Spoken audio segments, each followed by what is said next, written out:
Thomas the Tank Engine was feeling bright and cheerful. It was a splendid day. "Good morning," he whistled to some cows, but the cows didn't reply. "Never mind," said Thomas. "They're busy with their breakfast." Next, he saw Bertie. "Hello, Bertie. Care for a race today?" But all Bertie could say was, "Ouch! That's another hole in the road." "I'm sorry, Bertie," smiled Thomas. Thomas was still in good spirits when Bertie arrived at the next station. "Bad luck, Bertie. Now, if you were a steam engine, you would run on a pair of reliable rails."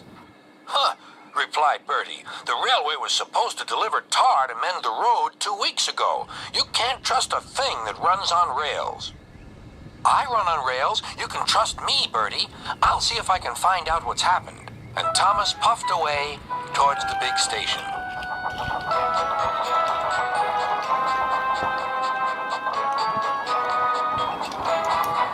James was snorting about in the yard. "It's too bad," he grumbled. "Percy goes to work at the harbor, and I do his job. Here, there, and everywhere. Take that!" "Oh," groaned the freight cars. "Just you wait. We'll show you." Gordon laughed.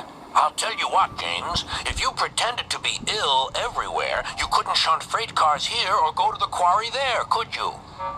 "What a good idea," agreed James. "Look, here comes Thomas. I'll start pretending now." Thomas was sorry to see the engines looking miserable. "Cheer up," he puffed. "It's a beautiful day." "Yes," grumbled Gordon, "but not for James." "What's the matter?" asked Thomas. "He's sick," replied Gordon. "Yes, he is. I mean, I am," stuttered James. "I don't feel well at all." "Don't worry," said Thomas kindly. "I'll help out if you're ill." Gordon and James snickered quietly to each other. Some of James's cars were coupled behind Thomas, and he steamed away to the quarry. The cars were still cross. "We couldn't pay James back for bumping us, so we'll play tricks on Thomas instead. One engine is as good as another." But Thomas didn't hear them. He collected all the stone from the quarry and set off back to the junction.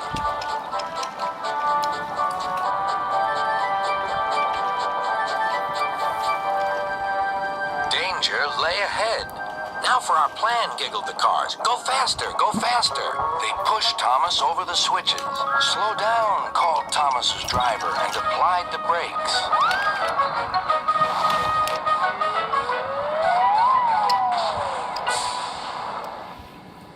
Poor Thomas stood dazed and surprised in a muddy pond as a toad eyed him suspiciously.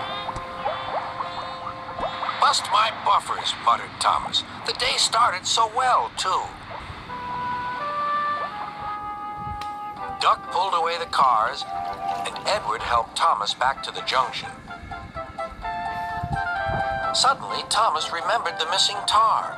He told Edward all about it. "That's strange," said Edward. "A car full of tar has been left at my station. That must be it. Driver will make sure it gets to Bertie now."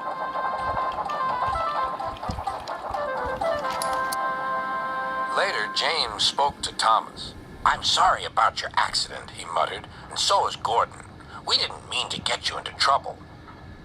"No, indeed," spluttered Gordon. "A mere misunderstanding, Thomas. All's well that ends well." Just then, Bertie arrived. He looked much more cheerful. "My road's being mended now." "Oh, I am glad," replied Thomas. "Thanks for all you did," added Bertie. "Now I know I can trust an engine, especially if his name is Thomas." Gordon and James puffed silently away to the shed, but Thomas still had company. "Well, well," he sighed, "what a day for surprises." The toad, who was looking forward to a ride home, noisily agreed.